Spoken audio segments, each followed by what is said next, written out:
আসসালামু আলাইকুম।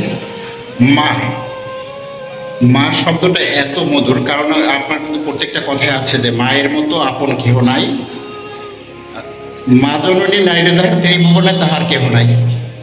কিন্তু এই কথাটাকে মিথ্যা করে দিয়ে একজন মা তার সন্তানকে সম্পত্তির জন্য, প্রতিপক্ষকে ফাঁসাবার জন্য সেই সন্তানকে মেরে ফেলছে। মা, একটা মা যদি তার মায়ের কাছে যদি তার সন্তান নিরাপদ না হয়, তাহলে সে নিরাপদ হবে কোথায়? আছে কোথাও? ঘটনাটি ঘটেছে গলাচিপার 10 মিনায়। 10 মিনায় ঘটেছে। এটা হচ্ছে সম্পত্তির জন্য প্রতিপক্ষকে ফাঁসাবার জন্য মা নিজ হাতে তার 8 বছরের মেয়েকে হত্যা করছে। জায়গা জমি দিয়ে কি হয় দেখেন।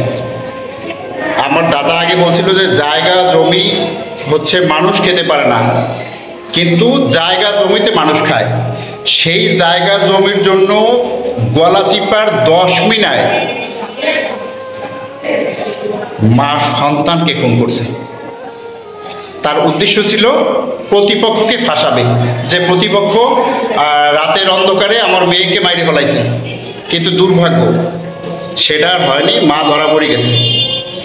তো মায়ের কাছে যদি সন্তান নিরাপদ না থাকে, মায়ের হাতে যদি সন্তানকে নির্মমভাবে মরতে হয়, তাহলে সেই মা দিয়ে কি হয়?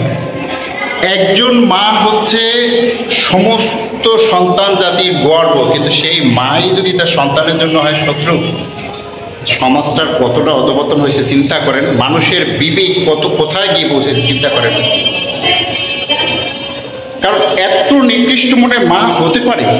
আমার তো নয়। এই সম্পত্তিও ভোগ করতে পারবে না, তার সন্তানকে হারালে সে জেলে পয়সা মরবে।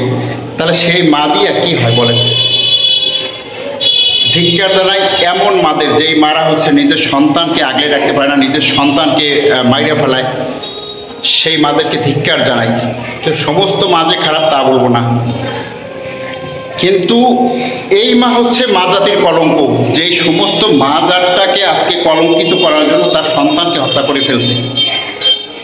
আল্লাহ এরকম ঘটনা থেকে সবাইকে হেফাজত করুক, এবং এই ঘটনা থেকে আমাদের যে শিক্ষা হোক অন্তত, যে সমাজে যাতে এইরকম ঘটনা আর না ঘটে, এবং প্রত্যেকটা সন্তান তার মায়ের বুকে নিরাপদ থাকুক, ভালো থাকুক।